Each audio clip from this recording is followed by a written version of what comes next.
Este es un doctor en física, Miguel Oyuelo, muy particular. Es un hombre que sabe un montón de física, se ha licenciado en el Instituto Balseiro, se ha doctorado aquí en Mar del Plata, es investigador independiente del CONICET. Y digo es particular porque uno supone que alguien con esos títulos está metido con la ciencia, con la física, como Sheldon ¿cómo se llama? De Big Bang Theory.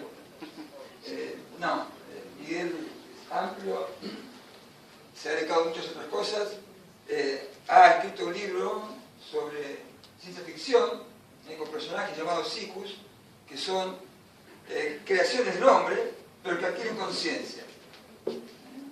Una novela realmente por lo más interesante que ha sido mencionada en el premio UPC del 2004 de la Universidad Politécnica de Cataluña y ha merecido realmente palabras muy elogiosas, por ejemplo, de Barceló, el editor. Pero también ha escrito cosas desopilantes, como la astrología argentina. ¿Se imaginan? Ya un científico hablando de astrología es una contradicción, ¿verdad? ¿Se imagina que eso es algo que tiene que ver con el humor? Bueno, lo ha hecho también, lo ha hecho muy bien. Es un gran compañero, por otra parte, siempre está donde hay que divulgar la ciencia, justamente gracias a él, a La Torres, a Esencio Soldado, que está acá, a Pablo Cisterna, a Claudio, que nos asesora técnicamente con este asunto de la informática. Estamos ahora potenciando estas presentaciones, mandándolas a internet y viendo cómo mejorar todo esto, ¿no? Cómo multiplicarlo. Bueno, con ustedes entonces, en la segunda parte de las tragedias griegas, Miguel Oyuelo. Bueno, se escucha bien, ¿no? Bueno, muchas gracias por la presentación y muchas gracias a todos especialmente por venir hoy. Un día en que estaba la tentación de quedarse a mirar el partido de fútbol. Pero bueno, me alegro de que les interese también, o que tengan interés en esta charla. No era posible cambiar el horario, ya teníamos que competir con el fútbol. Bueno, tragedias griegas en la historia de la ciencia. Esta es la parte 2. Yo ya di una charla sobre este tema el año pasado, pero el tema es bastante amplio y da para varias charlas. En este mapa se muestran algunas de las ciudades de Grecia y de las zonas controladas por Grecia en la antigüedad. Estamos hablando entre el siglo VI a.C. y el siglo VI después de Cristo aproximadamente. En esa época, en la antigüedad griega, las ciudades más famosas por la cantidad de científicos o filósofos científicos, ¿no?, de la antigüedad que se destacaron son Atenas y Alejandría, por las instituciones, principalmente en Atenas el liceo y la academia, y en Alejandría la biblioteca y el museo. Pero hubo muchas otras, por ahí no tan famosas como Atenas y Alejandría, y acá están marcadas algunas. En esta zona, que es Jonia, hubo varias ciudades de filósofos científicos famosos, conocidos, el más antiguo Tales, quizás de Mileto, ahí está Mileto. Y después otra zona importante era el sur de Italia.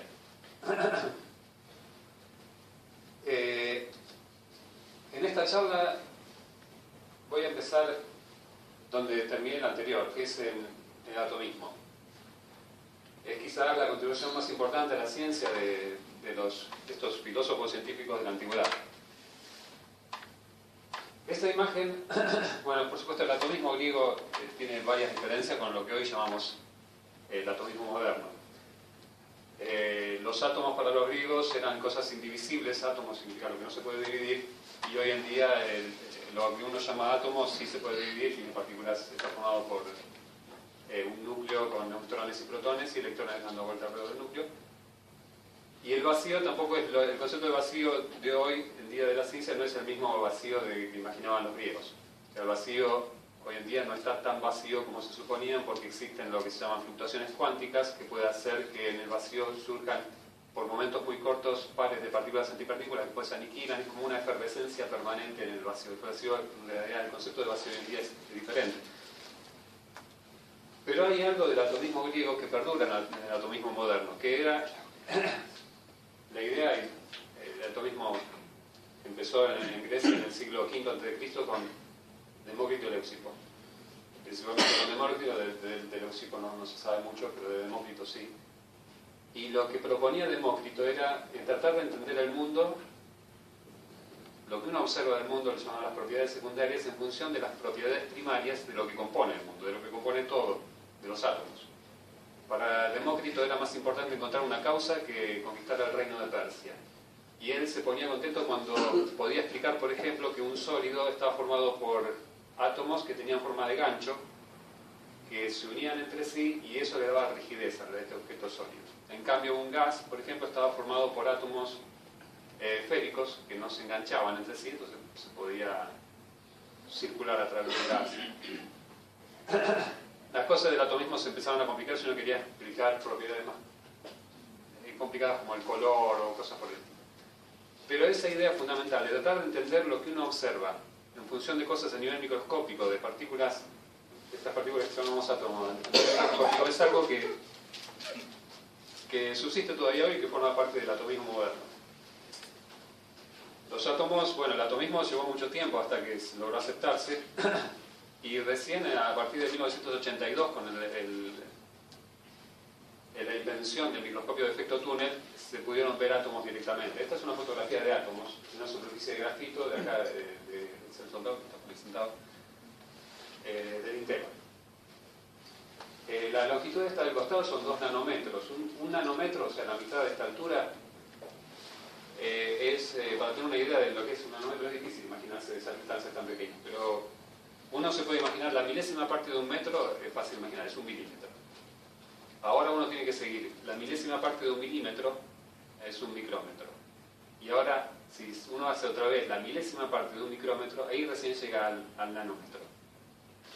Hay que dividir 1000 veces el metro, otra vez 1000 veces lo que queda, y 1000 veces más lo que queda, ahí llegamos al nanómetro, que es la mitad más o menos de esto. Y ahí empezamos, recién a esa escala es cuando uno empieza a ver átomos. Estas manchas blancas son 2 átomos de carbono en la superficie de grafito.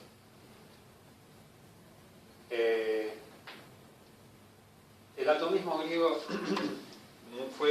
no tuvo éxito, principalmente porque al atomismo se opusieron los filósofos más influyentes de la antigüedad griega, que fueron Platón y Aristóteles. Ellos negaban la existencia del vacío, decían que la naturaleza tiene horror al vacío, el horror vacuum.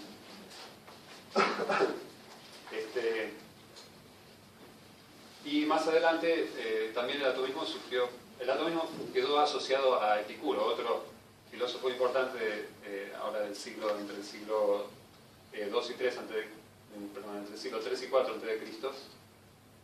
Epicuro utilizó esta teoría de Demócrito y Leucipo, y su ética también estaba basada un poco en la idea de que no hay más que átomos y vacío. Decía que incluso el alma de los seres humanos está compuesta por átomos. Átomos que al morir se dispersan. O sea, de ahí concluye Epicuro que el alma muere al morir el cuerpo. Decía que los dioses también estaban hechos de átomos y cosas por el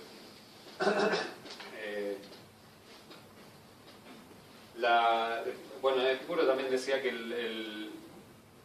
la única forma de determinar lo que es bueno o lo que es malo es en función del placer o el dolor que produce. Pero eso no significaba que el único objetivo de la vida era buscar el placer, sino que también decía que le daba más prioridad al placer intelectual, y la vida tranquila y sin dolor uno la podía lograr estando con amigos. No era tampoco uno un loco, ¿no? Quiero decir. Y de todos modos quedó la idea después de que los epicúreos no querían otra cosa que drogas, sexo y rock and roll, como decía algún historiador de la ciencia. Principalmente el rechazo vino después por el cristianismo, porque, claro, chocaba mucho esta idea de que el alma muere al morir el cuerpo, y las ideas que tenía de Dios. Y el atomismo quedó unido a una moral dudosa desde la perspectiva cristiana. Entonces se rechazó en paquete el epicureísmo junto con el atomismo. Tuvieron que pasar muchos siglos hasta que eso se empezara a rever. Pero en esta historia hay un personaje del que no hablé, que es, bueno, antes de hablar de ese personaje, en esta imagen, acá aparece Demócrito y este es Heráclito. En una imagen tradicional de la contraposición del llanto de Heráclito y la risa de Demócrito. Los conceptos por ahí complejos de la filosofía, tanto de Heráclito como de Demócrito, se resumieron a veces en estas actitudes extremas de risa y llanto. Pero de Demócrito, en realidad, si uno lee las anécdotas, las historias de Demócrito, acá aparece como una risa bonachona, pero en realidad la risa de Demócrito tenía algo de siniestro y también de locura. Los arderitanos, que eran los conciudadanos de Demócrito, pensaban que Demócrito estaba loco. Tenía también algunas actitudes un poco raras. Decían que iba para poder pensar tranquilo y le gustaba andar por el cementerio y a veces empezaba a reír así de carcajadas solo, de golpe. Esta risa así intempestiva tampoco ayudaba mucho a la imagen de Demócrito. Y del personaje del que quería hablar, que les comentaba recién, asociado al atomismo, es Lucrecio. Lucrecio en realidad no era griego, Lucrecio era romano del siglo I a.C., pero se vio influenciado por las ideas de Epicuro. Y escribió un poema muy largo, muy famoso también, que se llama De Rerum Natura, en latín, de la naturaleza de las cosas, que debido al rechazo que tuvo tanto el atomismo como el epicureísmo, había prácticamente desaparecido, se lo creía perdido. Y en 1417 fue descubierto por un secretario papal, perdido en alguna biblioteca, una copia. A partir de ahí, en la época del Renacimiento, había mucho interés por todo lo que provenía de la cultura clásica, e incluso los papas se vieron influidos por este renovado interés por lo clásico, y hubo papas que favorecieron la reimpresión de este libro de Lucrecio, a pesar de que tenía ciertos aspectos que se podían asociar al ateísmo incluso, y ese choque que tenía con la filosofía cristiana, a pesar de eso igual, quizás por ya considerarlo inofensivo o por el genuino interés en la cultura clásica, se favoreció la reimpresión del poema de Lucrecio. Acá puse un extracto del poema traducido al castellano, que es uno de los más citados. Dice: aun cuando en el vacío se dirijan perpendicularmente los principios hacia abajo, no obstante, se desvían de línea recta en indeterminados tiempos y espacios, pero son tan leves estas declinaciones que no deben apreciarse casi de este modo. A ver, ¿de qué está hablando acá con estos desvíos de línea recta indeterminados? Esto es algo que decía Epicuro también, que repite Lucrecio. El problema que tenía con esta idea de que no hay más que átomos y vacío y que el movimiento de los átomos simplemente sigue una ley natural, es que si pensamos en eso, y los seres humanos también estamos hechos nada más que de átomos y vacío, dejamos de tener el libre albedrío, porque todo está determinado, caemos en un determinismo materialista, ¿no? Todo está determinado por esas leyes naturales que mueven los átomos y nada más. Entonces Epicuro y Lucrecio acá intentan esto, de que en realidad, bueno, a veces los átomos en el vacío se mueven en línea recta, pero a veces se desvían un poco. O sea, no está todo completamente determinado. Y eso es como un resquicio para dar lugar al libre albedrío. Estos desvíos les llaman Lineamen, con ese nombre, y se ha hecho muchas veces una comparación entre estos desvíos así aleatorios de los átomos con respecto a sus trayectorias en línea recta con el principio de incertidumbre de la mecánica cuántica. Porque en la mecánica cuántica hay algo que es cualitativamente similar. En la mecánica cuántica de las partículas uno no sabe exactamente en qué lugar se encuentran, sino que con cierta probabilidad están en ese lugar, y pueden estar por ahí corridas. Algo parecido a estos átomos que se desvían un poco.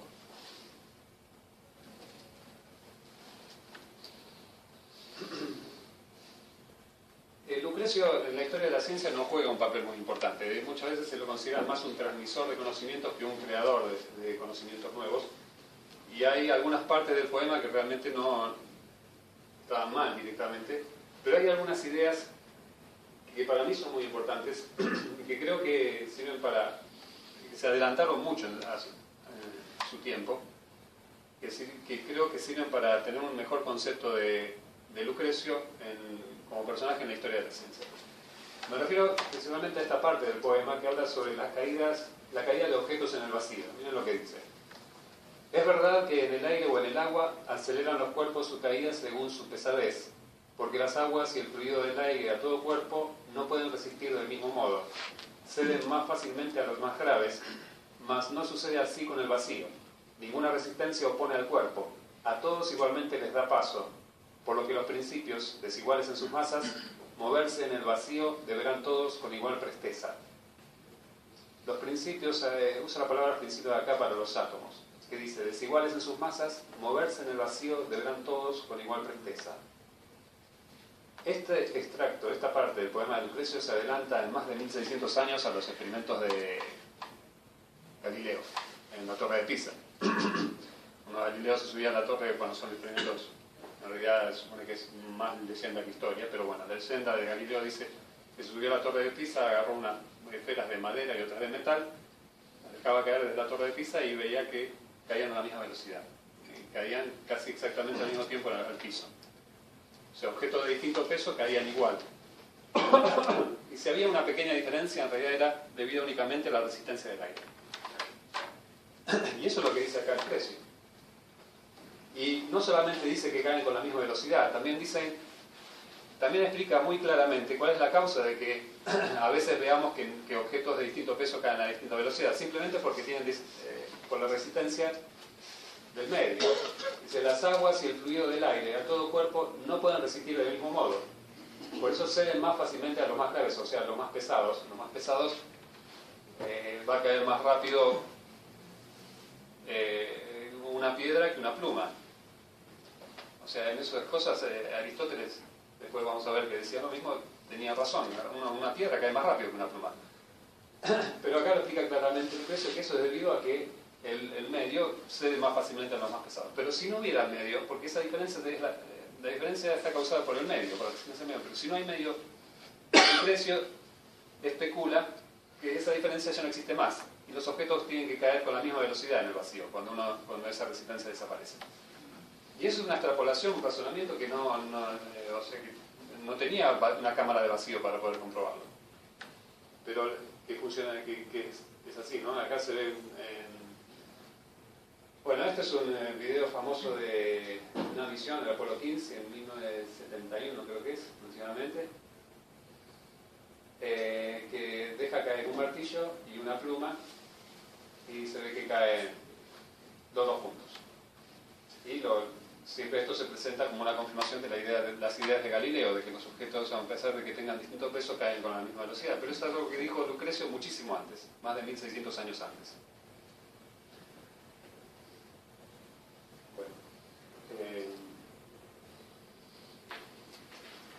Tengo el video, a ver si lo podemos ver.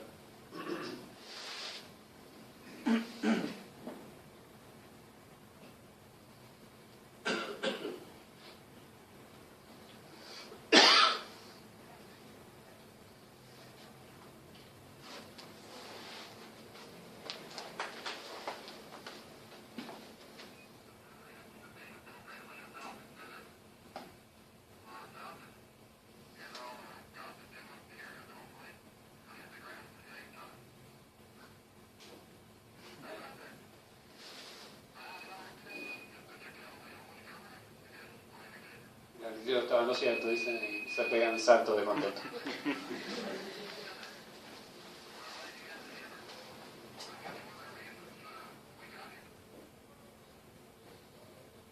Bueno. Ahora vamos a hablar un poco más si no hablamos de las contribuciones científicas, porque eso vamos a hablar un poco de la vida y del final un poco trágico, de Lucrecio, porque como esto es algo de las tragedias griegas, vamos a hablar un poco de la vida. Ese es un retrato que se supone que es de Lucrecio, no se sabe exactamente, con el rostro así atribulado podría ser. Hay una parte del poema de Lucrecio que habla sobre el amor, y habla en un tono muy pesimista, es terrible.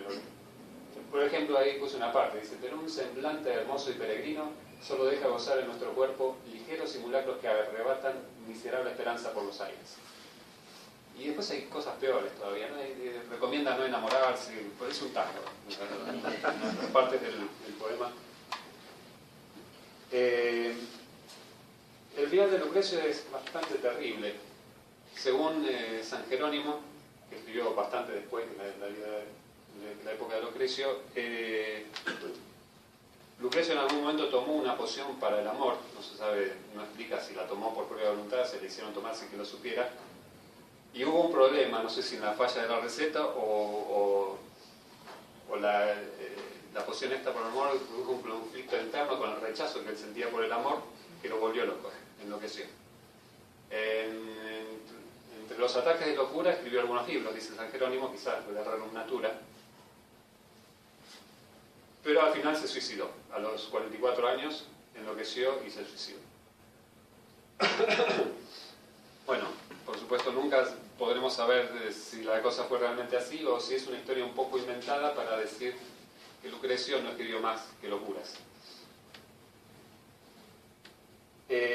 Ahora, Lucrecio se cuenta por lo menos que murió loco. Demócrito, que mencioné antes también.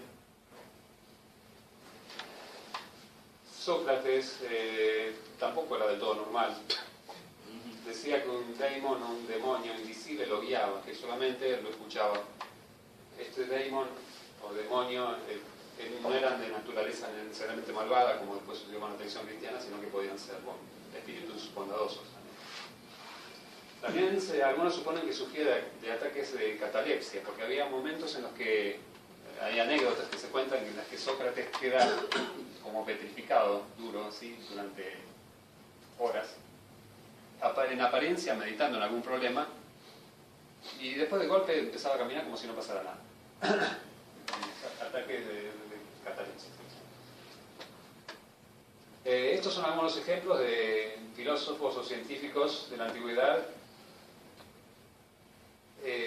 asociados con el asunto de la locura. Ahora, los científicos, según esta clasificación que hizo Nietzsche en el nacimiento de la tragedia, entran dentro de la categoría de los apolíneos, ¿no? En esta clasificación, quizás un poco simplista, Nietzsche introdujo las categorías de apolíneo y dionisíaco, donde lo apolíneo es lo mesurado, lo racional, lo ordenado, y lo apolíneo, en cambio, es lo desmesurado, lo que se basa en la sensación, en los sentidos, en el éxtasis, el desenfreno, la locura. Lo dionisíaco sí está asociado a la locura. En cambio, lo apolíneo es lo mesurado, ¿no? Lo racional. Los científicos tradicionalmente entran dentro de la categoría de lo apolíneo, pero acá en algunos casos se salen un poco de ese asunto. Y hay un libro de Trancoli que escribió un libro que se llama El nacimiento de la filosofía, en el que dice que estas categorías de Nietzsche deberían ser corregidas un poco porque en Apolo hay algunos rasgos de locura antes asociados únicamente a Dioniso, rasgos de locura que se dan en el proceso de la adivinación en el oráculo de Delfos y que aparecen por ahí, aparecen también estos ejemplos. O sea, no son todos del todo normal. En el lugar donde yo estudiaba decían, siempre se repetía una frase que con bastante frecuencia que decía, acá cada uno tiene su problemita. Y por ahí la serie esta de Big Bang Theory tampoco ayuda a alguna imagen. Bueno, esto que estoy contando ahora tampoco.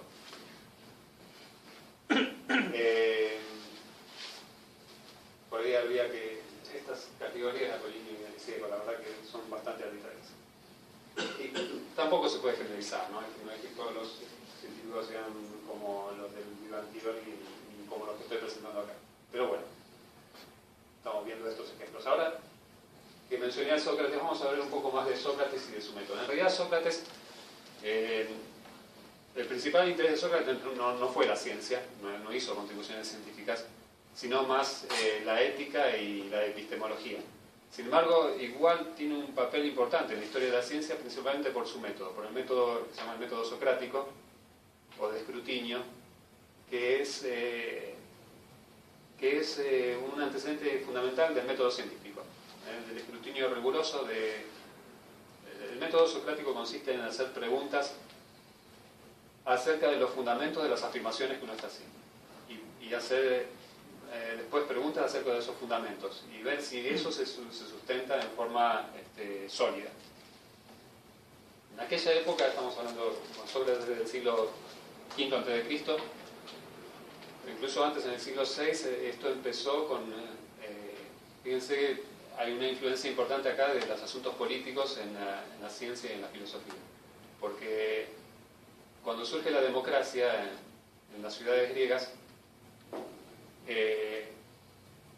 las decisiones en el ágora se tomaban, luego no había una autoridad que dijera, bueno, no se discute más y se hace lo que yo digo. Se tenían que poner de acuerdo en las decisiones de Estado, los que participaban en las discusiones se tenían que poner de acuerdo. Y la forma de ponerse de acuerdo era discutiendo. Y eso daba lugar a discusiones interminables en las que se imponía a aquel que argumentara mejor o que le podía refutar mejor los argumentos del otro.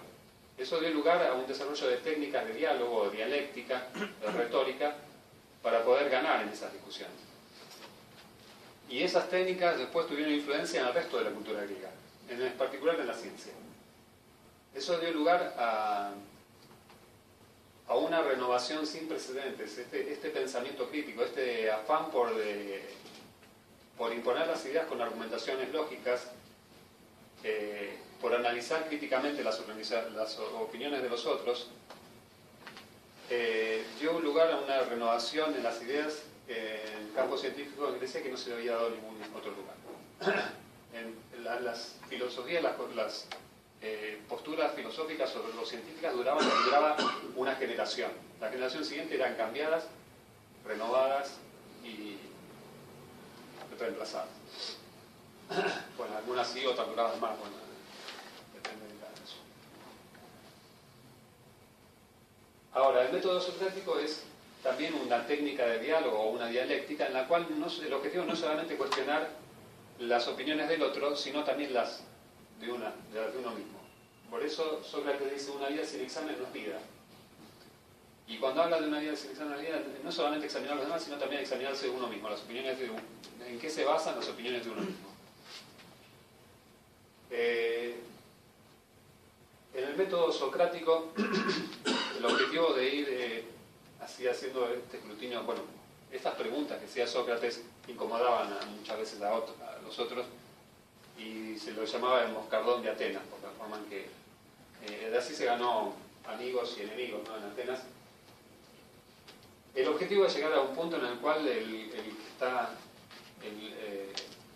hay muchos ejemplos del método socrático en los diálogos de Platón.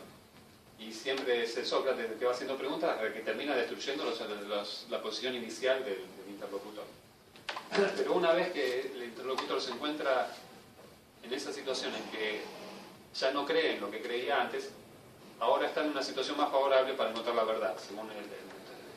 Sócrates, en un diálogo de Platón que se llama Menón, da un ejemplo del método, le explica a su amigo Menón su método, con este problema, que es el cálculo de la superficie doble. Bueno, el asunto es así: tenemos un cuadrado de 2 pies de lado. Este cuadrado tiene un área de 4 pies cuadrados. Entonces, 2 por 2, 4 pies cuadrados es el área de este cuadrado. La pregunta es: ¿cuál es el lado de un cuadrado que tiene un área doble? O sea, este es el problema. Tenemos este cuadrado de área de 4 pies cuadrados, ahora queremos un cuadrado que tenga 8 pies cuadrados. O sea, el doble de esta área. ¿Cuál es la longitud del lado de ese cuadrado? Y se lo plantea al servidor, a un servidor que tenía Menón. Entonces llama al servidor, vamos a probar con él el método. Y le pregunta al servidor: si queremos el área doble, el lado tiene que ser el doble, dice el servidor.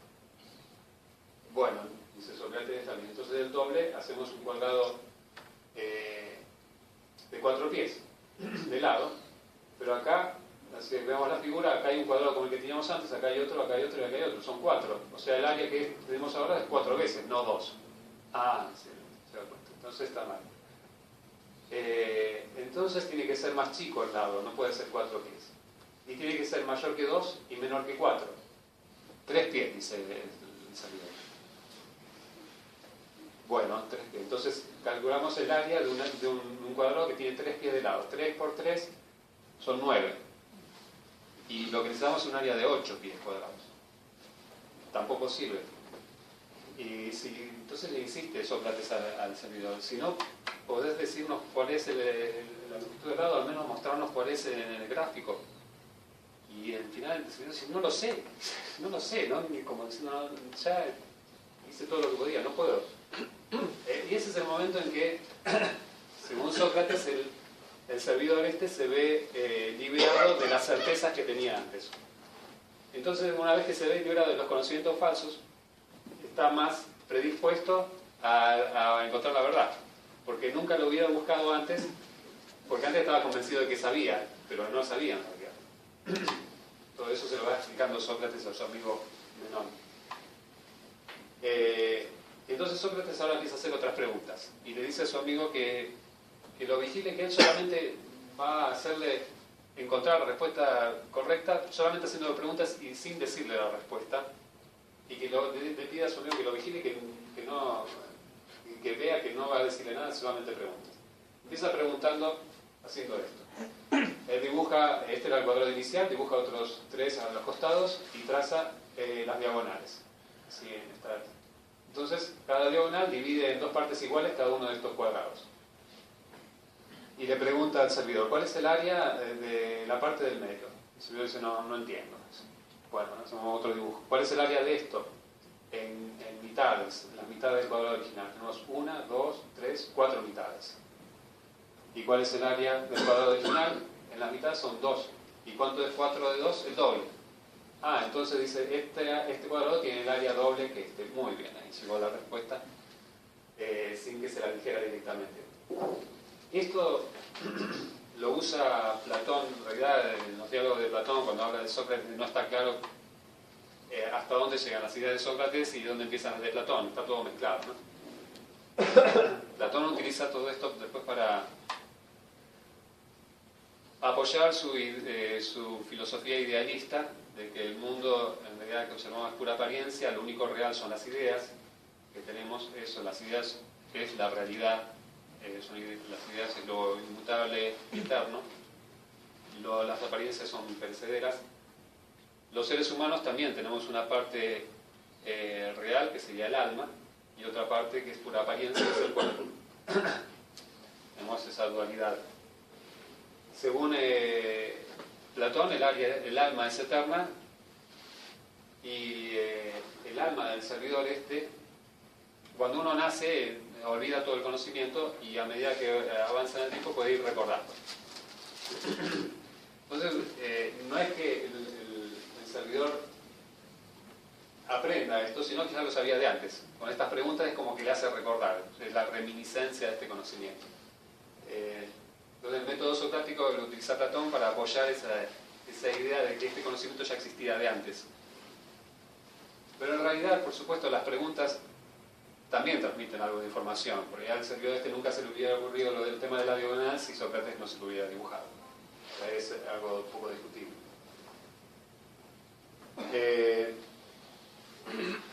Bueno, esto con respecto al método socrático. Después, con respecto a la vida de Sócrates, bueno, ustedes saben que tuvo un final trágico. Pero antes de llegar al final de Sócrates, hablemos un poco sobre otro aspecto quizás un poco trágico de la vida de Sócrates, que era su esposa, Xantipa. Hay algunas anécdotas que presentan a la esposa de Sócrates como una mujer muy difícil, casi como una arpía, que lo tenía loco a Sócrates. Una anécdota que cuenta Diógenes Laercio, que después de haber discutido mucho, Xantipa agarró un recipiente de agua y se lo vació por la cabeza. Y Sócrates tomaba esto así con filosofía, todo, ¿no? Como el filósofo se tomaba las cosas con filosofía. Y ya decía yo que después del tronar de Xantipa venía la lluvia. Y bueno, también dicen que Sócrates tomaba la convivencia con Xantipa como una especie de entrenamiento, porque después tratar con el resto de la gente le parecía muy sencillo. Y esta anécdota de Xantipa, la esposa echándole agua en la cabeza, fue reproducida por muchos artistas. Ya vemos otra vez a la escena acá otra vez en 1155 echándole agua, y acá otra vez más, así para atrás, acercándose a poco. Bueno, pasamos al final, de la muerte de Sócrates. Es un cuadro muy famoso de 1787. Acá aparece Sócrates tomando la copa de veneno que le acerca el servidor, que lo habían condenado a muerte durante un juicio por impiedad, ¿no? Sócrates fue acusado de no reconocer a los dioses griegos. La acusación tenía cierto fundamento, porque Sócrates decían, bueno, también lo acusaban de haber introducido nuevas divinidades, porque este andaba con ese daemon que le aconsejaba, ese daemon invisible que le hablaba. Pero también decía cosas como que los dioses tienen que tener un comportamiento ejemplar, mientras que los dioses del Olimpo son pendencieros y vengativos. O sea,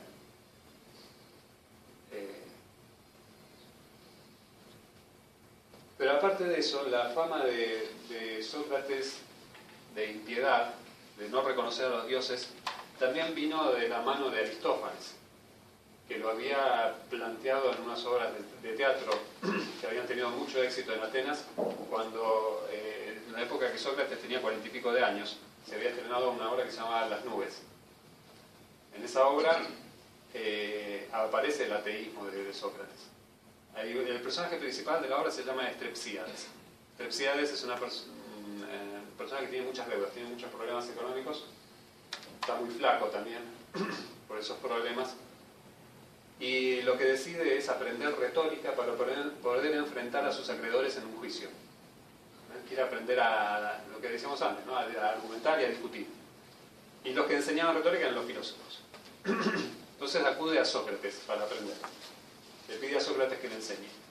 Y Sócrates le enseña, todo esto es en la obra esta de Las nubes de Aristófanes.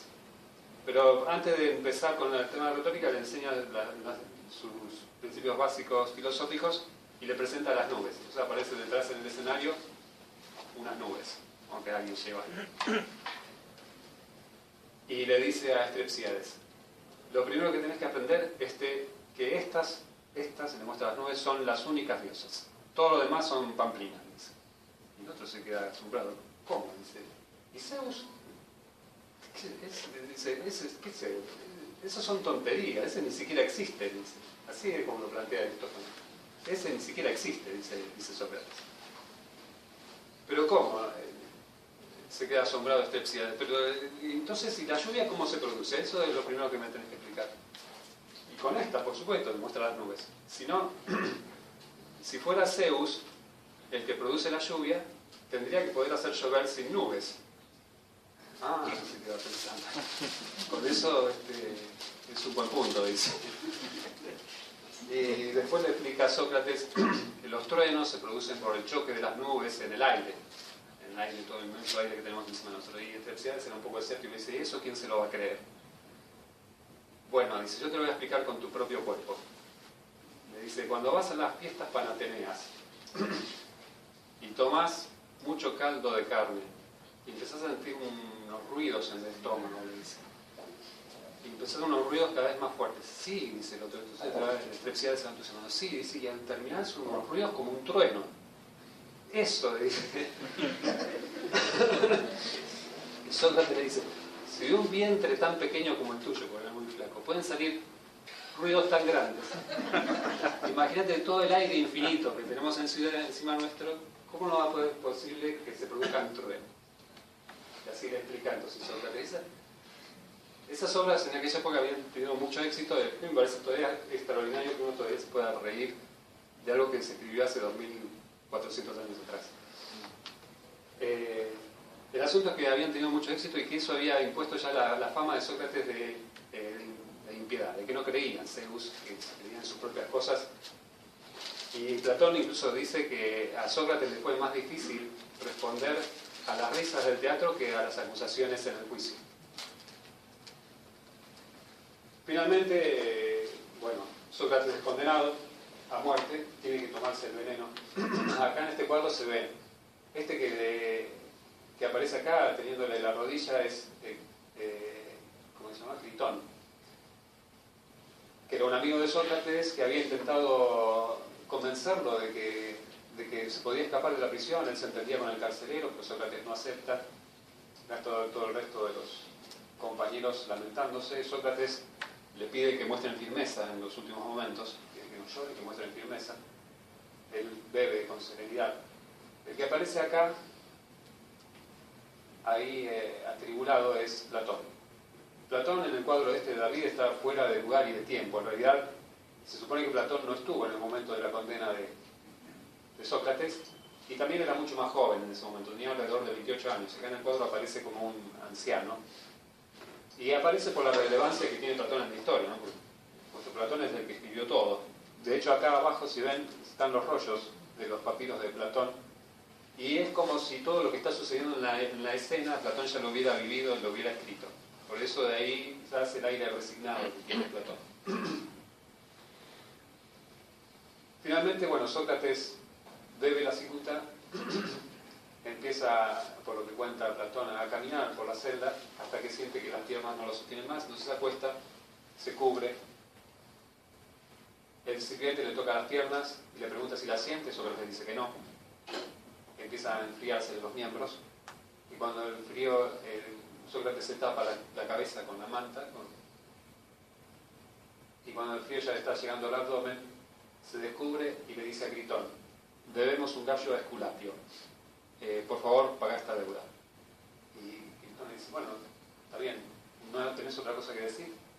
Como esperando una frase póstuma un poco más famosa. Y Sócrates dice no, y se muere. Así como termina la vida de Sócrates, según lo que relata Platón.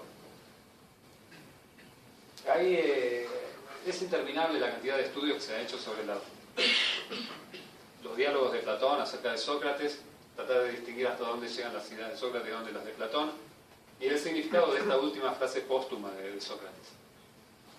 Una interpretación frecuente es la siguiente: se sacrificaba un gallo de Esculapio en agradecimiento por una cura. Esculapio era el dios de la medicina, y cuando uno se curaba de una enfermedad, en agradecimiento le sacrificaba un gallo. Y entonces se interpreta las últimas palabras de Sócrates como un agradecimiento por la muerte, como que la muerte es la cura a la vida. Es una actitud pesimista ante la vida. Pero hay otros que opinan que de esta interpretación hay otras interpretaciones. En realidad, la más directa es pensar que por alguna razón le debían un gallo de Esculapio y se lo tenían que dar. Nada más. Porque la otra en realidad no encaja muy bien con la personalidad de Sócrates. Sócrates no hablaba así con acertijos, con adivinanzas. Él decía las cosas directas. O sea, sus razonamientos podían ser complicados, pero no eran oscuros. No era oscuro como por ejemplo era Heráclito. Heráclito de su anterior, que sí hablaba con adivinanzas, cosas que no se entendían y que tenían muchas interpretaciones distintas. En cambio, Sócrates, durante el último día de su vida, supuestamente por lo que cuenta Platón, pasó conversando de cuestiones filosóficas como hacía siempre. Bueno, pasemos a otro personaje, otro ateniense también de la misma época, contemporáneo de Aristófanes, contemporáneo de Sócrates, que es Metón de Atenas, un astrónomo. Metón no es un personaje muy conocido en la historia de la ciencia, lo menciono. En primer lugar porque fue otra víctima de Aristófanes. Aristófanes también lo menciona a Metón en alguna de sus obras, y aparece castigado por otro personaje que lo echa a patadas de la escena, una escena corta.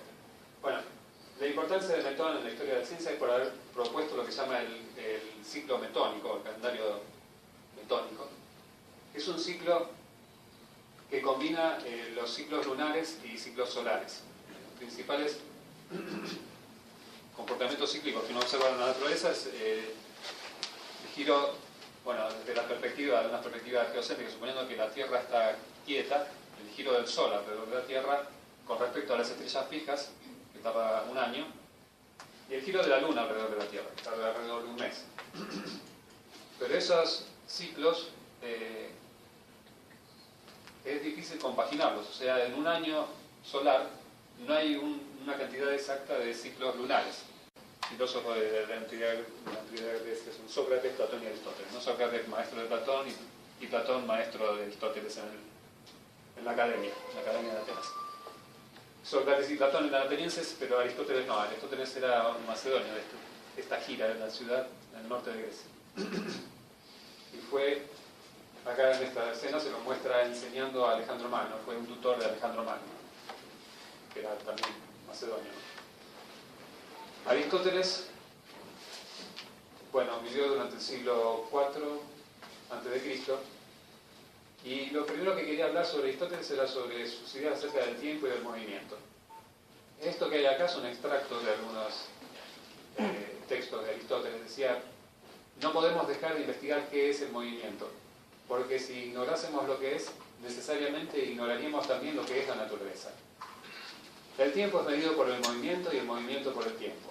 Acá Aristóteles asocia el tiempo con el movimiento. Nota que hay una relación, porque si todo estuviera estático y quieto, es como si el tiempo no pasara. Pero también reconoce que la relación no es tan simple, que a veces uno podría tener la sensación de que el tiempo avanza igual aunque todo esté quieto. Bueno, plantea la cuestión, no es que la resuelve completamente, sino que plantea esta relación entre tiempo y movimiento, pero dice que hay complicaciones. Y después dice que el movimiento circular uniforme es la medida por excelencia. Y esto está en concordancia con el calendario de Netón. El movimiento circular, bueno, el movimiento del Sol y de la Luna era en apariencia circular alrededor de la Tierra, y era el movimiento circular más claro de un ciclo temporal, de los astros que se ven con mayor tamaño desde la Tierra. Con respecto a sus ideas del movimiento, él decía que el movimiento es un cambio constante y todo cambio requiere una causa. Si tenemos un cambio constante, eso requiere una causa constante. El tipo de movimiento que Aristóteles tiene en mente cuando habla de estas cosas es, por ejemplo, cuando un buey tira de un arado. El arado se mueve porque el buey está tirando con cierta fuerza.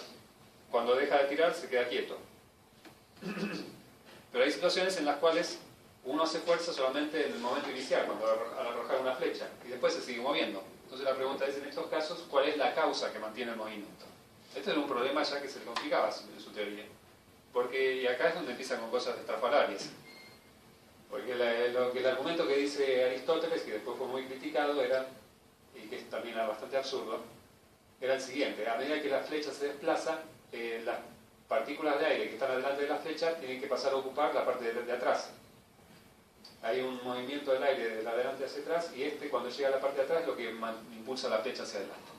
O sea que el aire, en lugar de ser lo que es, algo que va frenando el movimiento, para Aristóteles era algo que mantenía el movimiento.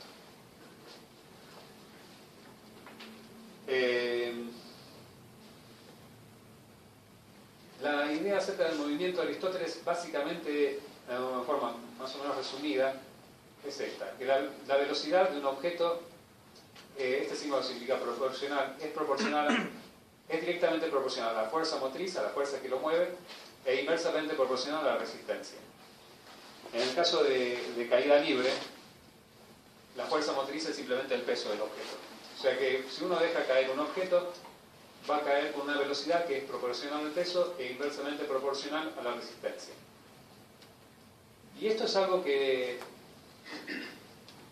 claro, que ya Lucrecio vimos que decía que si uno puede despreciar la resistencia del aire, o si los objetos se mueven en el vacío, es falso. Porque todos los objetos caen a la misma velocidad, no los demás pesados no van a caer más rápido. Y es algo que también, bueno, el experimento de Galileo en la Torre de Pisa es lo que confirma.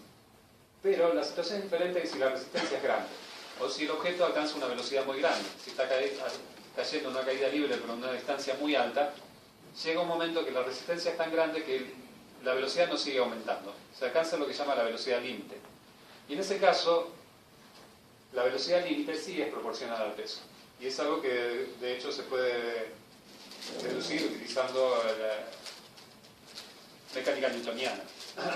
Una cuenta más o menos sencilla: se puede ver que la velocidad límite, cuando el objeto ya deja de acelerarse cada vez más, es proporcional al peso. Pero esto solamente cuando hay resistencia. Cuando hay una resistencia grande en medio, las ideas de Aristóteles en realidad no estaban tan mal en este caso.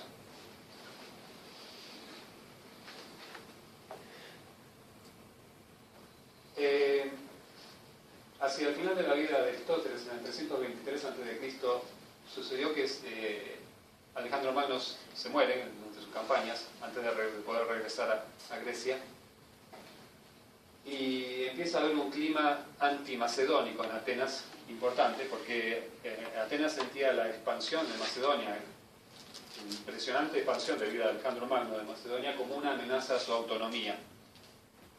Entonces había un clima anti-macedonio importante. Por supuesto, Aristóteles era de Macedonia y se tuvo que ir de Atenas. Dicen que dijo: no dejaré que los atenienses pequen por segunda vez contra la filosofía. Se refería a la muerte de Sócrates. No quiero que me maten como hicieron con Sócrates. Y luego de un año murió en otra ciudad. Ahora, en la historia de las ideas de Aristóteles tiene, creo, un componente trágico adicional. Aristóteles en aquella época incentivó el pensamiento crítico. Las cosas que él proponía en realidad se discutían en el liceo.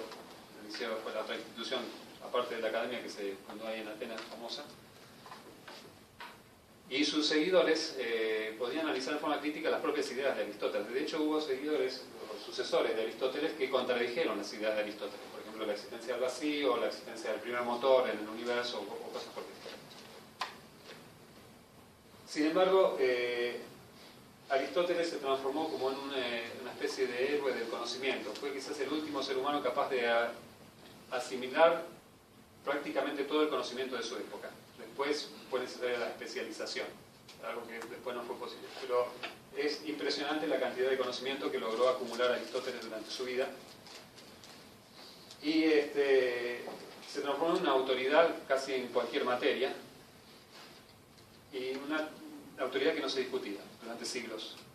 O sea que Sócrates, durante siglos, se transformó en un símbolo del dogmatismo que él había rechazado.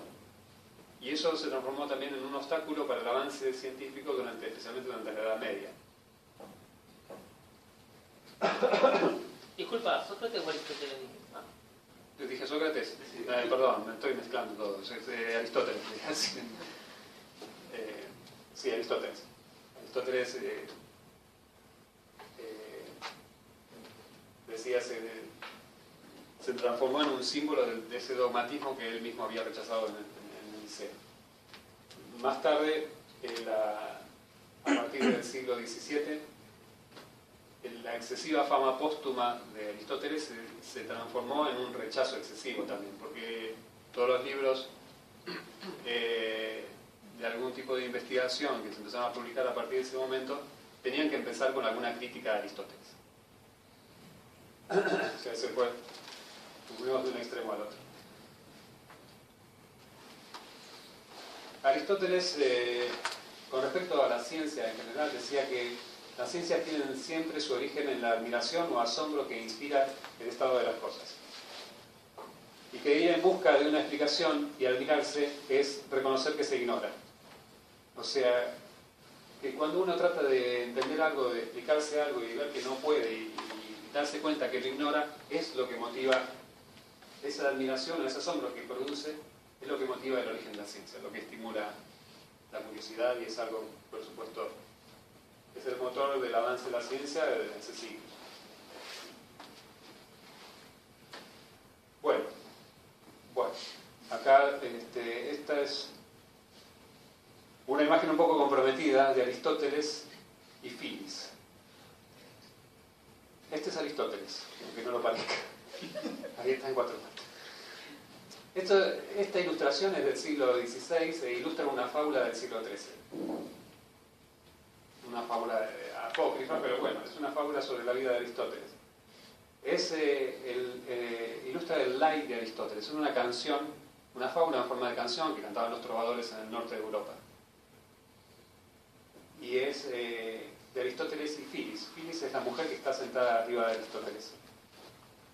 Filis era una mujer india que había enamorado a Alejandro Magno durante sus campañas. La historia en realidad de esta fábula no puede ser porque Aristóteles no acompañó a Alejandro Magno en sus campañas. Esta Filis lo había enamorado y Alejandro se pasaba todo el tiempo con Filis, descuidando instrucción y descuidando sus responsabilidades políticas. Entonces viene Aristóteles y lo regaña y le dice: "Date de jorobar y hacer lo que tenés que hacer". Y entonces Filis dice: "Yo me voy a vengar de este viejo". Y empieza a pasearse muy provocativa delante de la ventana de Aristóteles, hasta que Aristóteles cede a los encantos de Filis y hace cualquier cosa. Le hace hacer cualquier cosa, como se nota acá en la imagen. Bueno, la moraleja es que no se puede regañar a los amantes, como había hecho Aristóteles, porque somos todos esclavos de Eros. Y después esta fábula tuvo alguna fama porque se representó después estas imágenes como un símbolo del dominio de las mujeres sobre los hombres. Pasemos ahora a las ideas acerca del universo de Aristóteles. Ya se hizo... Bueno, vamos a acelerar un poco. Este es el universo, esto es una imagen del universo de la Edad Media, donde en el centro está la Tierra, formada por 4 elementos: tierra, agua, aire y fuego. Después las esferas de los planetas: la Luna, Mercurio, Venus, etc. Saturno. Después las estrellas fijas. Después son agregados medievales, y el último es el Coelum Empyreum Habitaculum Dei et Omnium Electorum. Es el cielo empíreo, habitáculo de Dios y de todos los elegidos.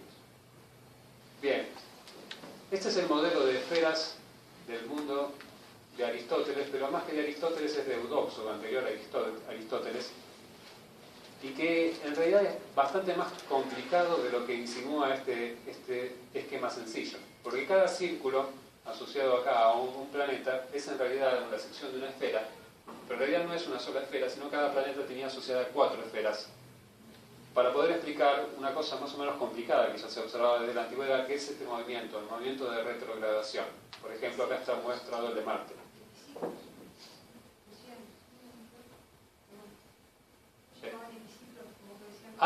Epiciclos, no, en realidad los epiciclos son lo del modelo de Ptolomeo, que utiliza para explicar, se utiliza para explicar el movimiento de retrogradación. Pero ese es otro modelo, es un modelo diferente y posterior. En realidad la forma que Aristóteles, con las ideas de Eudoxo, explican la retrogradación no es utilizando los epiciclos. Es una manera más complicada y que daba en realidad peores resultados. Bueno, esto es lo que se observa a lo largo de meses. Esta sería la posición de Marte con respecto al fondo de las estrellas fijas a lo largo de meses, desde abril, por ejemplo, de 2008 hasta agosto de 2007. Bueno, perdón, desde acá, de agosto de 2007 hasta abril de 2008, el movimiento es así. O sea, Marte se va moviendo tranquilamente y de golpe se frena, después retrocede y después sigue avanzando. ¿Cómo se explicaba esto?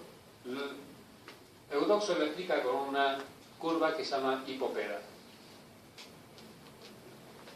y que es bastante complicado de imaginar de dónde proviene. El planeta se mueve sobre esta esfera, en el centro de la esfera está la Tierra, pequeña sería, y lo que uno observa desde el centro de la Tierra es el movimiento de los planetas sobre las esferas, pero en realidad son combinaciones de varias esferas. Si uno imagina un eje vertical y la esfera rotando, un objeto que esté engarzado en la esfera tiene un movimiento simplemente circular. Eso es fácil de imaginar. Pero ahora imaginen una segunda esfera con un eje inclinado y con los polos de los ejes que están sujetos a la primera esfera. Y esta segunda esfera ahora gira con la misma frecuencia pero en sentido opuesto. Imaginarse dónde queda el planeta ahora es un lío. Es un lío. Pero Eudoxo lo imaginó y lo resolvió, y la respuesta es esta, es una hipopeda. Es una curva que va y vuelve. Entonces esto lo usa Eudoxo para explicar la retrogradación, porque ahora le agrega otro movimiento más, que siempre se mueve el planeta en el mismo sentido, entonces a veces se frena y después vuelve, si le agregamos este, y después hay que agregar una cuarta esfera para el movimiento diurno de salida de los planetas por el este y la puesta por el oeste, y ahí tenemos las 4 esferas. Bueno, es algo bastante complejo, que lograba explicar cualitativamente el movimiento de retrogradación, pero no en forma muy precisa. Aristarco de Samos dio una respuesta mucho mejor. Aristarco de Samos decía que las estrellas fijas y el Sol permanecen inmóviles y la Tierra gira alrededor del Sol. O sea, lo que dijo Copérnico muchísimo después. El Sol es lo que está quieto y la Tierra gira alrededor del Sol. como le sucedió a Copérnico, esto produjo un rechazo muy grande, incluso acusaciones de impiedad hacia Aristarco. De Aristarco no han quedado textos originales, lo que quedan son referencias fragmentarias acerca de estas ideas. Ha quedado un texto de Aristarco que explica los tamaños y distancias del Sol y la Luna, haciendo algunas cuestiones trigonométricas. Bueno, vamos a saltear, vamos a pasar directamente a la parte de cómo explica Aristarco la retrogradación. Porque ahora, si consideramos que el Sol está quieto y la Tierra gira alrededor del Sol, el problema de la retrogradación se reduce a una cuestión de perspectiva nada más. Fíjense, estos puntos acá representan la posición de la Tierra en distintos momentos, luego a lo largo de meses. Y esta es la órbita de Marte, y estos otros puntos representan la posición de Marte, que va más lento que la Tierra. Entonces, desde la perspectiva de la Tierra, acá vemos la posición de Marte al principio con respecto a las estrellas está acá. Pero a medida que la Tierra avanza, cuando estamos en esta posición, la Tierra avanza más rápido que Marte. Y sucede lo mismo que nos pasa cuando en la ruta pasamos un auto que va más despacio, parece que el auto fuera para atrás. Entonces, cuando estamos por acá, Marte parece retroceder, que es esta parte de acá. Y después, cuando la Tierra empieza a tomar la órbita de acá, parece que de vuelta Marte empieza a avanzar con respecto a las estrellas. Entonces, de esta manera sencilla, Aristarco puede explicar el movimiento de retrogradación mucho más simple que la combinación de las esferas y la epopea de eso. Y lo explica bien.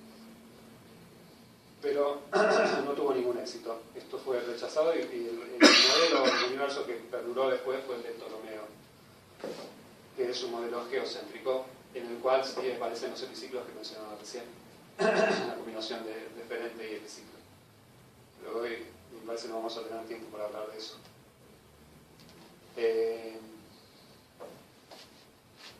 Como les decía, hubo críticas fuertes al heliocentrismo, la posición heliocentrista de Aristarco. Plutarco menciona un proceso en contra de Aristarco por impiedad, y Melanchthon en 1549, mucho después, ahora estamos hablando en la época en que Copérnico propuso estas ideas también. Melanchthon era un protestante, y decía que Aristarco de Samos propuso la paradoja de que el Sol permanece quieto y que la Tierra gira alrededor del Sol. La crítica que hace es muy interesante. Dice después, a pesar de que sutiles expertos instituyen muchas investigaciones en aras del ejercicio de su ingenio, sin embargo, la proclamación pública de opiniones absurdas es indecente y establece un ejemplo perjudicial. Podemos imaginar a Aristarco respondiendo, como hizo Galileo, expul si muove, sin embargo igual se mueve. Pero a mí me llama la atención en esta crítica de Melanchthon el desprecio que aparece acá de las investigaciones. Muchos expertos instituyen investigaciones en aras del ejercicio de su ingenio, solo para entretener su ingenio. Bueno.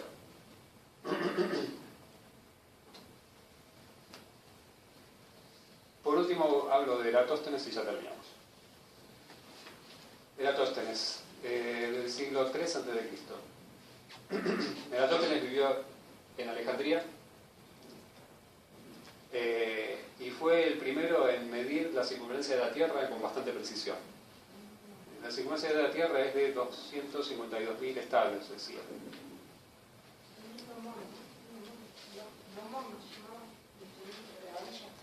Sí, el método está esquematizado acá. Sí, se usa una varilla para hacer la sombra, que sería esta. A ver, el método para estimar el tamaño de la Tierra se basa en las siguientes observaciones. Primero que en un momento, en un día particular del año, creo que era el solsticio de verano, en una ciudad que se llamaba Siena, en Egipto, el sol caía en forma vertical y se podía ver la luz del sol en el fondo de un pozo. O sea que la luz incidía en forma completamente vertical. Pero ese mismo día, en Alejandría, que estaba más al norte, el sol hacía un poco de sombra. O sea, si uno clavaba un palo, se ve que hace cierta sombra. Con esa sombra y con la altura del palo, uno puede medir el ángulo de los rayos del sol con respecto al palo este. Y del gráfico este se puede ver que ese ángulo tiene que ser el mismo que el ángulo que está acá, desde el centro de la Tierra a Alejandría y a Siena, ¿no? Porque esta línea es paralela a esta de acá, entonces el ángulo que se forma acá tiene que ser el mismo de acá. Bien, el ángulo este se puede medir y lo que medía Eratosthenes es que este ángulo era un 50avo de toda la circunferencia. Entonces, si en un 50avo de toda la circunferencia tengo esta distancia, que era de 5.000 estadios, en la circunferencia completa tengo 50 veces esta distancia. O sea, 50 por 50.000 estadios, por 5.000 estadios le daba 250.000 estadios. Después Eratosthenes lo corrigió un poco y decía 252.000 fue la medida definitiva. El asunto era que todavía no se sabe bien cuánto medía un estadio. Había dos alternativas, el estadio ático, que era griego, o el estadio egipcio. Si utilizaba uno u otro, si utilizaba uno de ellos, la precisión que obtiene en la medición es espectacular. Es una diferencia solo del 1% respecto a la circunferencia correcta. Si usa el otro, no recuerdo bien, creo que alrededor de un error de alrededor del 15%, que igual es pequeño para el método, y que da una buena idea del orden de magnitud del tamaño de la Tierra para aquella época. El problema que tuvo es que parece que no le creyeron mucho a Eratosthenes. Hubo otro que después hizo unas mediciones con un método parecido, que fue Posidonio, unos 150 años después. Pero hizo los cálculos, obtuvo un valor bastante menor. Pero ese valor de Posidonio fue el que tomó Ptolomeo como verdadero, adoptó ese valor y se difundió mucho con su obra, con el Almagesto. Tuvo un éxito enorme. O sea que gracias a la difusión de la obra de Ptolomeo se difundió el valor más erróneo de Posidonio. La obra de Ptolomeo es la que usó Colón después para justificar su viaje a las Indias. O sea que gracias al error a que no le creyeron a Eratosthenes, Colón pudo justificar y decir que miren que las Indias destacan nomás. En realidad tuvo suerte de que encontrarse con América, si no, no hubiera sido un cañonazo. Ahora Eratosthenes no solamente se dedicaba a esto, se dedicó como hacían los filósofos en aquella época, a todo. Él era astrónomo, dicen que compuso un catálogo de estrellas de más de 600 estrellas, ahora está perdido. Era geógrafo, él logró explicar por primera vez de forma correcta las crecidas del río Nilo en función de las lluvias que había en las fuentes. Fue poeta y varias cosas más que ya no recuerdo, que se destacaban en todas. De ahí que lo llamaban beta, porque era el segundo mejor en casi todo.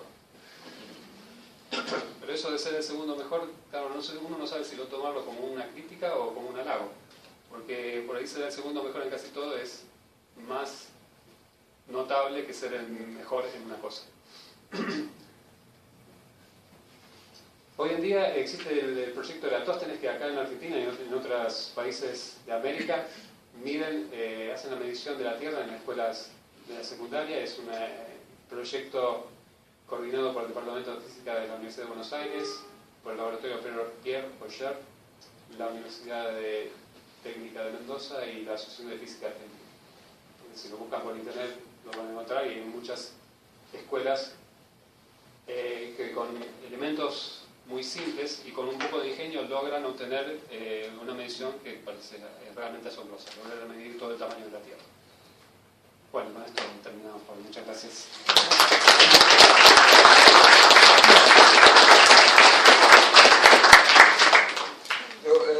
Miguel, ahora podemos hacer estas experiencias simulando lo de Eratosthenes con relojes. Por ejemplo, a esta hora tengo la sombra aquí y en Tandil otra sombra, y conozco la distancia, los puedo ver simultáneamente. Esa simultaneidad, ¿cómo se daba en la época de...? No, bueno, lo que sabía Eratosthenes era que el día del solsticio de verano, sabía que en Siena, en esa ciudad, caía de forma perpendicular. Eso alguien se lo había dicho, en realidad lo había leído en un libro, se cuenta que leyendo un libro en la biblioteca de Alejandría, había encontrado que alguien describía que tal día en Siena la sombra llegaba hasta el fondo de un poste. La luz del sol llegaba hasta el fondo del poste. Por pocos minutos, por pocos... No, pero el otro medía la parte más corta de la sombra de la varilla. O sea, en Siena la sombra de la varilla era 0. Y la parte más corta de la varilla en Alejandría, eso es lo que medía. La sombra más corta, no importa en qué momento, a qué hora lo medía. Tenía que medir la parte más corta de la sombra. Lo que pasa me parece que justo el solsticio justo cuando el sol está lo más arriba posible. Claro. Y justo en Siena En Siena estaba eso arriba fue completamente, y en el otro lado un poquito corrido. Claro. Pero era el momento en el que estaba lo más alto posible. Cuando está lo más alto posible, que como dice él, La cuando sombra la sombra es más corta. Después en cualquier otro momento la sombra se va alargando más. Está bien. Es el mediodía solar. Claro, mediodía solar. Igual merece un premio el que me dio la distancia entre las dos ciudades. Sí. He caminado mucho. Dicen que lo midió el ejército. O sea, Y peor te voy a trasladar esta. con una rueda lo midió. Además había un río, me parece, conectado a las dos ciudades. El río Nilo. Sí. Y no fue 800 kilómetros más o menos. Fue Asuán, está cerca de Asuán. Siena. Sí. Son 800 Estaba, kilómetros. desapareció. O sea, ¿Cuántos segundos? 800 kilómetros. No son ni mucho menos. ¿Sabes por qué? Sí, o sea, medir la distancia de forma precisa, claro, seguramente le introduce un error importante. Y si le pegó con un 1% de error, seguramente tuvo algo de suerte.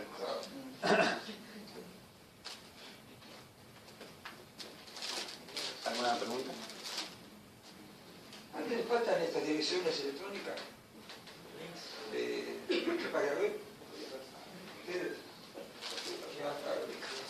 Sí, increíble con qué naturalidad hablaban de la Tierra redonda y digo cómo la ciencia fue atrás y cuando Colón No, acerca de la redondez de la Tierra, los griegos desde la época de Pitágoras se consideraban la Tierra esférica.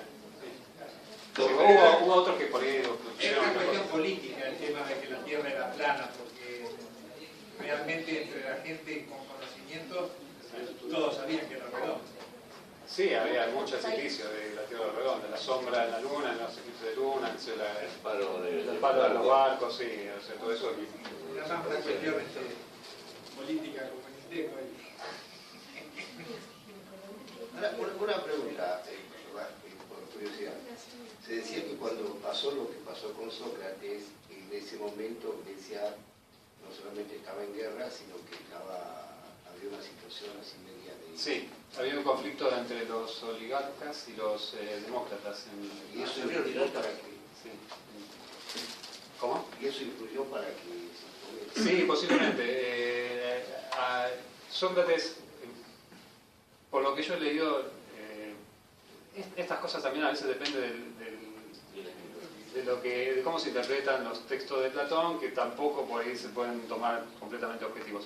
Pero más o menos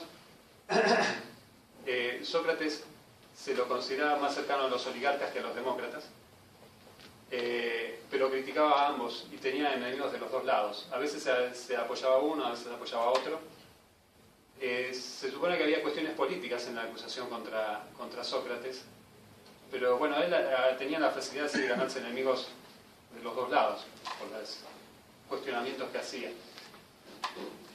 Pero la verdad que no sé bien con precisión qué pudo haber desencadenado, cuál fue exactamente la motivación política que podría haber habido detrás.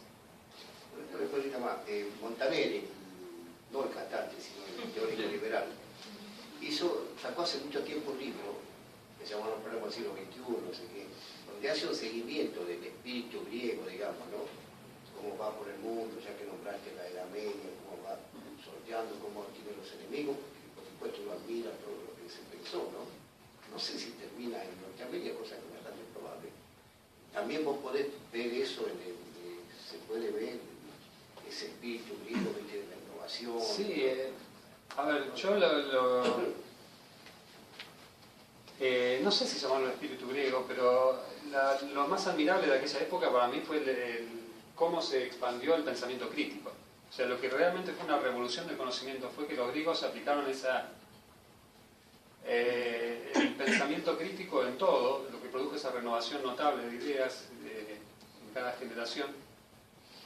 Y cuando se produce la revolución científica a partir del Renacimiento, es esa misma receta, no es nada, yo no sé si llamarle griego, quizás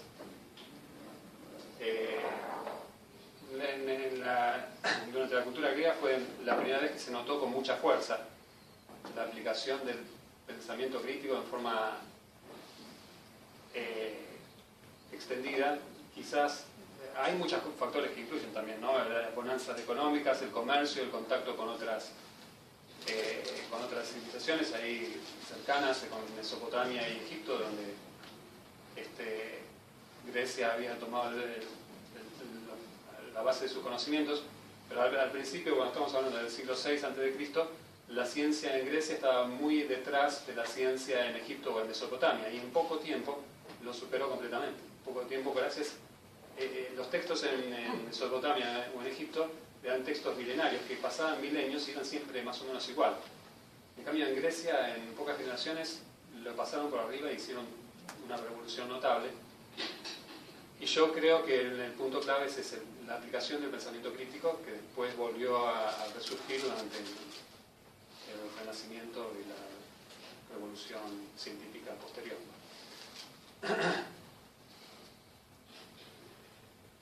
Y una pequeña cosita. Yo no recuerdo quién es que observaba lo que hablaste al principio, que cuando te anunciaron la cuestión de la astrología, cuando se descubre todos los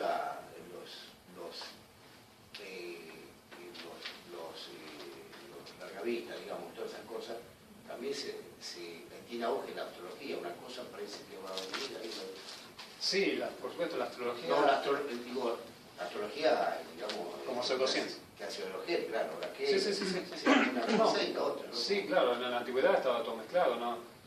En realidad tampoco había... No estaba claro que los astros no pudieran influir tampoco. Uno se imagina en la época de Babilonia ver eso que parecía estar el cielo siempre quieto, y luego hay una luz que se va moviendo y que cuando pasa por cierta configuración de estrellas sucede tal cosa en la Tierra. Bueno, hay que ver si la próxima vez que pasa por ahí, capaz que pasa lo mismo, si hay una correlación. Si encontramos una correlación, capaz que hay alguna influencia. Bueno, no sé, en principio la idea no era... O sea, había que probarla. Bueno, luego de mucho tiempo de observación, en realidad no hay ninguna correlación. Pero al principio era una propuesta científica, o sea, había... uno estaba proponiendo una hipótesis, después si se satisface o no, si se comprueba o no, es el método científico, hay que comprobarlo después. En esa época, por supuesto, astrología y astronomía están mezcladas, incluso mucho después. Ptolomeo tuvo muchísima influencia en la astrología, el principal astrónomo. El modelo tolemaico es espectacular desde el punto de vista de la precisión matemática con la cual puede predecir la posición de los planetas. Pero también era utilizada para la astrología. Kepler también era astrólogo principal, utilizaba la astrología como medio de subsistencia. O sea, en ese aspecto tenía su importancia. Había inclusive a lo mejor algunas coincidencias, y entorpecé un poco más el razonamiento. ¿Cómo se daban algunas coincidencias? Claro. ¿Ves que le dije? Esto es por la influencia del carácter. Sí, claro, coincidencias todo el tiempo Claro. suceden y eso puede hacer pensar que hay realmente una influencia. Bueno, hoy en día hay muchísimas test o comprobaciones de que la astrología no funciona. Eso está en estudios estadísticos en los cuales incluso han participado voluntariamente astrólogos y que son resultados completamente negativos, no se aciertan por puro azar. Pienso que es una reflexión que hago, ¿no? Que mientras siga prevaleciendo el pensamiento crítico y el escepticismo también, eso yo creo que va a conducir a repente a contribuir a esclarecer un poco más las hipótesis, ¿no? Pienso que, como usted bien dice, la astrología pareciera que no ha satisfecho, ¿no?, la necesidad humana por descubrir realmente cuál es realmente la respuesta. No se ha logrado una respuesta de repente más adecuada a tanta inquietud, ¿no? Sí, uno puede ver cierto valor en la astrología como tiene valor histórico, tiene valor como medio de subsistencia para algunos astrónomos en la antigüedad, tiene valor también como una fuente de inspiración artística, pero no tiene ningún valor como una técnica de predicción. No tiene ningún valor para predecir nada, ni tampoco para especificar las características de una persona. Esas son cosas que se descubren, como decís, a través del pensamiento crítico, al analizar con rigor cuál es el fundamento de esas afirmaciones. Eso es la base del método científico de la comprobación experimental y el escrutinio riguroso. Eso no quiere decir que sea un criterio, el criterio riguroso no significa tampoco un criterio infalible. En la ciencia también se producen fallas. Pero que existan fallas en la ciencia no significa que sea equivalente a la pseudociencia. En la pseudociencia no hay criterio riguroso de comprobación. Eso es lo que hacía ver Aristóteles, ¿no? La capacidad de dudar, decía, ¿no? De que Sí. ese es Cuando uno ignora...